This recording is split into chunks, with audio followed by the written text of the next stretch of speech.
Hello दोस्तों, नमस्कार। आप सभी का स्वागत है आपके अपने चैनल लर्निंग विद अस में। और आप लोग कैसे हैं? आई होप आप लोग बहुत अच्छे होंगे और आपकी पढ़ाई भी बहुत अच्छी चल रही होगी।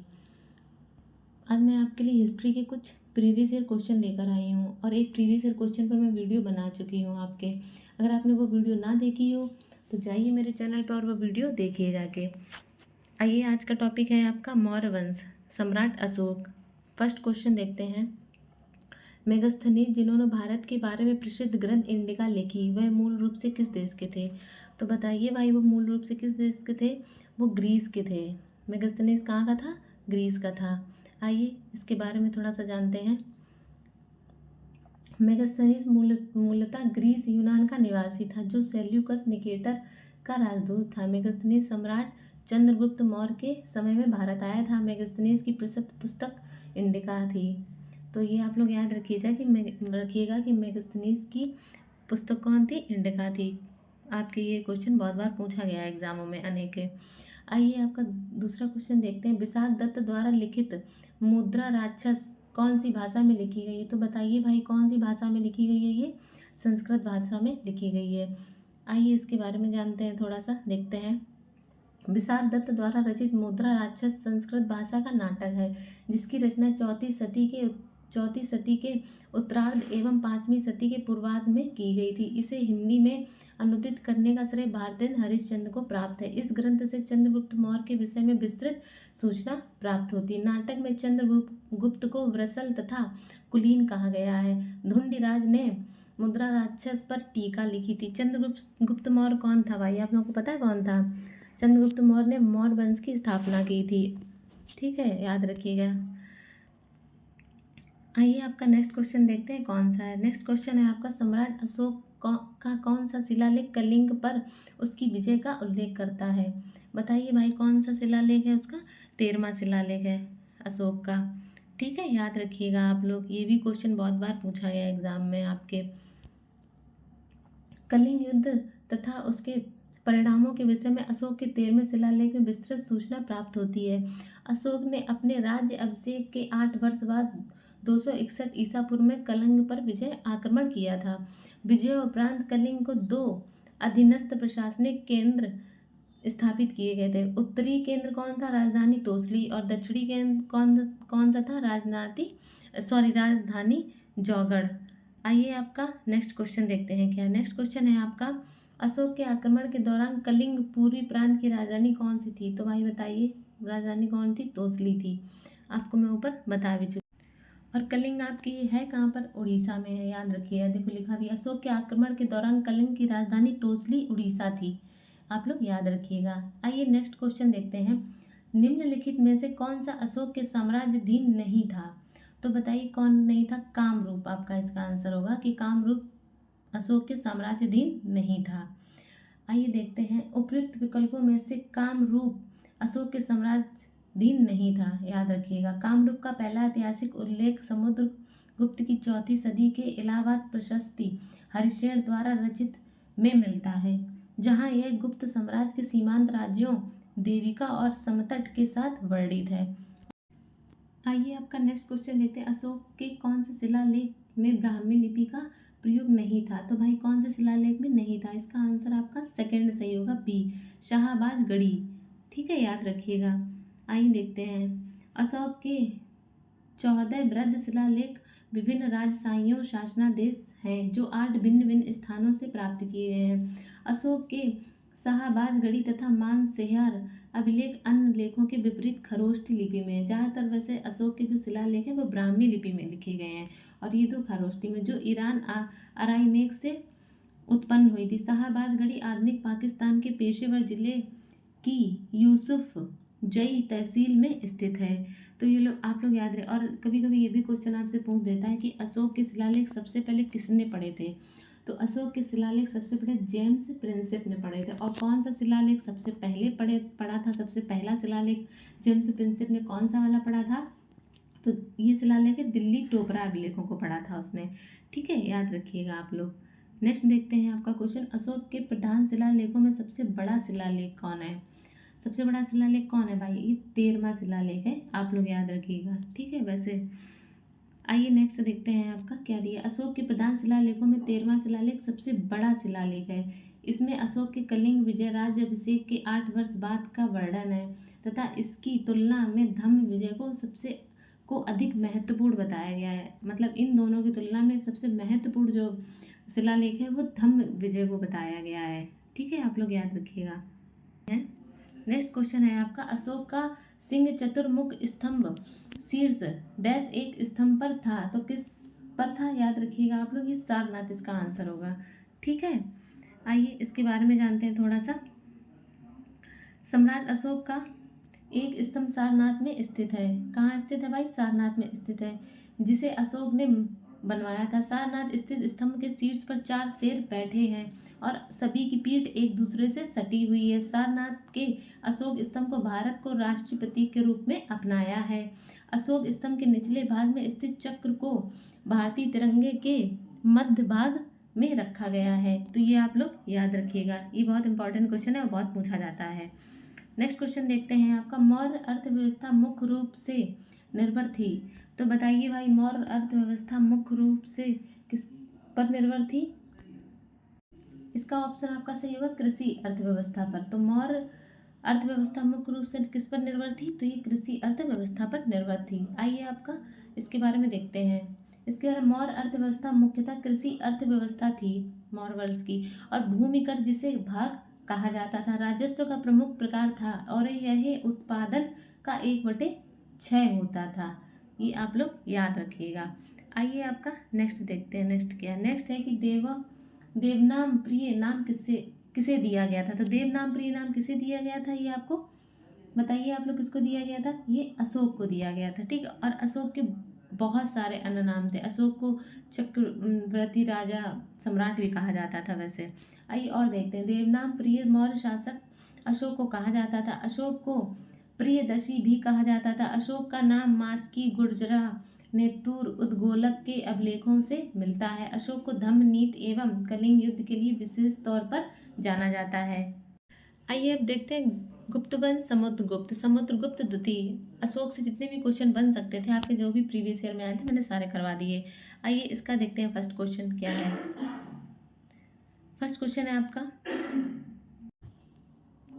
आइए क्वेश्चन देखते हैं। खगोल विधि बरहाम मिहिर और कवि कालिदास किसके दरबार का हिस्सा थे? तो बताइए किसके दरबार के हिस्सा थे? ये विक्रमादित्य के दरबार के हिस्से थे। आइए आप इसके बारे में देखते हैं थोड़ा सा, क्या दिया गया है।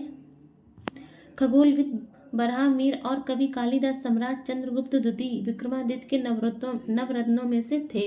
गुप्त सम्राट चंद्रगुप्त द्वितीय को विक्रमादित्य के नाम से भी जाना जाता था। कालिदास और बरहाम मीर के अलावा अमर सिंह, धनवंतरी, घटकपर, छपर्णक और शंकु और वर रुचि तथा बेतालवट नवरत्न में शामिल थे। तो आप लोग याद रखिएगा नवरत्नों के नाम क्या क्या हैं। ठीक है, अभिज्ञान शकुंतलम किताब के लेखक कौन थे? ये तो आप लोगों को बहुत अच्छे से पता होगा, कालिदास इसके लेखक थे।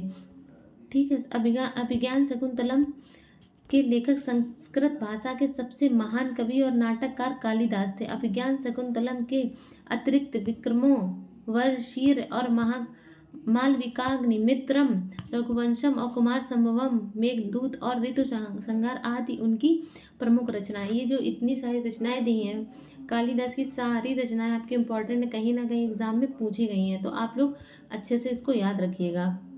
गुप्त काल की प्रसिद्ध महिला शासक कौन थी? तो बताइए गुप्त काल की प्रसिद्ध महिला शासक कौन थी? तो ये थी प्रभावती गुप्त। याद रखिएगा आप लोग, इसका आंसर प्रभावती गुप्त है। ठीक है, गुप्तकालीन प्रसिद्ध महिला शासिका प्रभावती गुप्त थी। वह चंद्रगुप्त द्वितीय की पुत्री एवं वाकाटक नरेश रुद्र सेन द्वितीय की पत्नी थी। तो आपसे कभी ये भी घुमा के पूछ सकते हैं कि रुद्र सेन द्वितीय की पत्नी कौन थी, तो आप लोग नाम याद रखिएगा, प्रभावती थी। आइए आपका नेक्स्ट क्वेश्चन देखते हैं। चंद्रगुप्त मौर्य के इस प्रसिद्ध राजनीति सलाहकार को निम्नलिखित सभी नामों से जाना जाता था इसके अलावा। ठीक है, तो बताइए इसका राइट आंसर क्या होगा आपका? समुद्रगुप्त इसका राइट आंसर होगा। ठीक है, आइए देखते हैं इसके बारे में। कौटिल्य अथवा चाणक्य अथवा विष्णुगुप्त एक व चंद्रगुप्त मौर्य के महामंत्री के रूप में प्रसिद्ध थे। इनका व्यक्तिवाचक नाम विष्णुगुप्त, स्थानीय नाम चाणक्य तथा गोत्र नाम कौटिल्य या कुटलेय था। इन्होंने चंद्रगुप्त मौर्य के साथ मिलकर मौर्य साम्राज्य की स्थापना की थी। आइए आपका ये टॉपिक यहीं कंप्लीट होता है। अब नेक्स्ट टॉपिक है आपका हर्षवर्धन। आइए हर्षवर्धन के बारे में देखते हैं।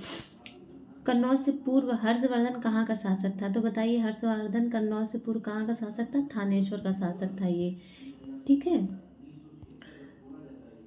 हर्षवर्धन कन्नौज से पूर्व थानेश्वर का शासक था। यहीं पर पुष्यभूति वंश की स्थापना हुई थी। राजवर्धन की मृत्यु के पश्चात 606 ईस्वी में हर्षवर्धन थानेश्वर की गद्दी पर बैठा। उस समय उसकी आयु मात्र 16 वर्ष की थी। हर्ष के शासनकाल में ही चीनी यात्री ह्वेनसांग भारत आया था। ये आपका क्वेश्चन बहुत बार पूछा गया कि ह्वेनसांग किसके शासन में भारत आया था, तो आप लोग याद रखेंगे हर्षवर्धन के शासनकाल में आया था। नेक्स्ट क्वेश्चन है आपका हर्षवर्धन ने 5 इंडीज को अपनी नेक्स्ट क्वेश्चन है आपका हर्षवर्धन ने 5 इंडीज को अपने नियंत्रण में लिया था। इनमें से कौन सी 5 इंडीज थे? तो बताइए आप लोग इनमें से कौन थे 5 इंडीज? तो इसका आपका राइट आंसर होगा पंजाब, कन्नौज, बंगाल, बिहार और उड़ीसा। राइट आंसर आपका बी होगा, ठीक है, याद रखिएगा आप लोग अच्छे से। नेक्स्ट आगे देखते हैं इसके बारे में। शासक हर्षवर्धन ने 5 इंडीज को अपने नियंत्रण में लिया था, जिसमें से सम्मिलित है पंजाब, कन्नौज, बंगाल, बिहार, उड़ीसा। हर्षवर्धन को बादामी के चालुक्य वंशी शासक पुलिकेश द्वितीय से पराजित होना पड़ा था। हर्षवर्धन ने अपने साम्राज्य का विस्तार जालंधर, कश्मीर, नेपाल और बल्लभीपुर तक लिया था, ठीक है, तो आप लोग ये याद रखिएगा। कादम्बरी के लेखक कौन है? बताइए भाई कादम्बरी के लेखक कौन है? ये तो आपको पता ही होगा, तो इसका राइट आंसर होगा बाण, डी। कादम्बरी के लेखक कौन है? बाण है आपके। कादम्बरी संस्कृत साहित्य का एक महत्वपूर्ण उपन्यास है, जिसकी रचना संस्कृत कवि एवं गद्य लेखक बाणभट्ट ने की थी। बाणभट्ट सम्राट हर्ष के दरबारी कवि थे। उनकी एक महत्वपूर्ण रचना हर्षचरित भी है, जिससे हर्ष के समय की विस्तृत सूचना प्राप्त होती है, तो ये आप लोग याद रखिएगा। अब आपका नेक्स्ट टॉपिक है राजपूत काल। कौन सा साहित्य संगम साहित्य के रूप में प्रसिद्ध है? तो बताइए आप कौन सा साहित्य है? ऑप्शन है आपका तमिल साहित्य, वैदिक साहित्य, उर्दू साहित्य और संस्कृत साहित्य। तो आपका ये ऑप्शन सही होगा ए, तमिल साहित्य। आप लोग याद रखिएगा, ठीक है। प्राचीन तमिल साहित्य को संगम साहित्य कहा जाता था। संगम तमिल कवियों विद्वानों की एक सभा या परिषद थी, जिसका आयोजन पांड्य राजाओं द्वारा कराया गया था। कुल 3 संगमों पर आयोजन किया गया था। कितने संगमों पर? 3 संगमों पर आयोजन किया गया था, ठीक है। प्रसिद्ध विरूपाक्ष मंदिर कहाँ अवस्थित है? तो ये तो आप लोगों को बहुत अच्छे से पता होगा कहाँ स्थित है। इसका आंसर होगा हम्पी, ठीक है, याद रखिए, ये बहुत ज़्यादा एग्जामों में पूछा जाने वाला क्वेश्चन है, ठीक है। प्रसिद्ध विरूपाक्ष मंदिर कर्नाटक के हम्पी में स्थित है। भगवान शिव को यह मंदिर समर्पित है। ये यही पूछ सकते हैं आपसे कि ये मंदिर किसको समर्पित है, तो भगवान शिव को समर्पित है। यह मंदिर तुंगभद्रा नदी के दक्षिण किनारे पर स्थित है। हम्पी विजय साम्राज्य की राजधानी थी, तो ये आप लोग याद रखिएगा, ठीक है, बहुत अच्छे से। सिंचाई के लिए 16 मील लंबी चोल नदी का निर्माण इनमें से किस चोल शासक ने करवाया था? तो बताइए किस चोल शासक ने करवाया था? पहला ऑप्शन है आपका राजेंद्र प्रथम, दूसरा ऑप्शन है राजा राज प्रथम, तीसरा ऑप्शन है अधिराज और फोर्थ है इनमें से कोई नहीं। तो आप लोग बताइए इसका आंसर क्या होगा सही? इसका आंसर फर्स्ट होगा, राजेंद्र प्रथम। आप लोग आइए इसके बारे में देखते हैं। राजेंद्र प्रथम ने अपने गंगा घाटी में अभियान की सफलता के उपलक्ष्य में गंगकोट की उपाधि धारण की थी तथा गंगकोटक चोलपुरम नामक नई राजधानी की स्थापना की थी। नई राजधानी के समीप ही उसने चोलगंगम नामक झील का निर्माण कराया था। तो ये आप लोग याद रखिएगा अच्छे से।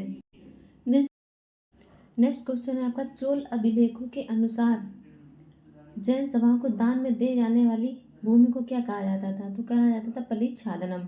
आइए आपका इसके बारे में देखते हैं क्या दिया गया है।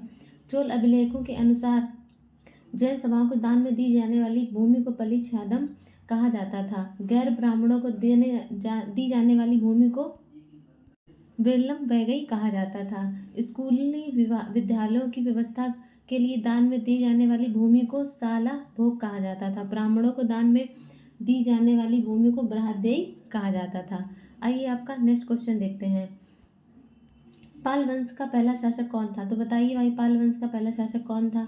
तो पाल वंश का पहला शासक था आपका गोपाल, याद रखिएगा, गोपाल पाल वंश का पहला शासक था आपका। पाल वंश का संस्थापक गोपाल था। गोपाल ने लगभग 750 से 770 ईस्वी तक शासन किया था। वह बौद्ध मता नुयायी था तथा नालंदा में उसने एक विहार का निर्माण करवाया था। आइए आपका नेक्स्ट क्वेश्चन देखते हैं। पाल साम्राज्य भारत के किस हिस्से से संबंधित है? बताइए, ये पूर्वी हिस्से से संबंधित है। किस हिस्से से संबंधित है आपका पाल साम्राज्य? पूर्वी हिस्से से संबंधित है आपका पाल साम्राज्य। पाल साम्राज्य भारत के पूर्वी हिस्से बंगाल विहार से संबंधित है। पाल साम्राज्य की स्थापना गोपाल ने की थी। इस वंश का सबसे प्रतापी शासक धर्मपाल था, जिसने नालंदा विश्वविद्यालय और विक्रमशिला विश्वविद्यालय की स्थापना की थी। तो ये आप लोग याद रखिएगा, क्वेश्चन पूछ सकता है कि नालंदा विश्वविद्यालय की स्थापना किसने की थी। ठीक है। 12वीं शताब्दी के आरंभ में दिल्ली का शासक था। दिल्ली का शासक कौन था भाई बताइए? तोमर वंश। दिल्ली का शासन किसके अंडर में था? तोमर वंश के अंडर में था। 12वीं शताब्दी के आरंभ में दिल्ली पर तोमर वंश का शासन था। इस वंश का शासन आरंभिक 12वीं शताब्दी के प्रारंभ से 1165 ईस्वी तक था। इस वंश का प्रसिद्ध शासक अनंग पाल था, जो 1130 ईस्वी से 1145 ईस्वी तक था। चलिए फिर आज के लिए इतना ही रखते हैं। आपको मेरी क्लास पसंद आई है तो वीडियो को लाइक कीजिएगा, चैनल को सब्सक्राइब कीजिएगा और कमेंट्स करके ज़रूर बताइएगा और अपने दोस्तों का शेयर कीजिएगा। Thank you so much.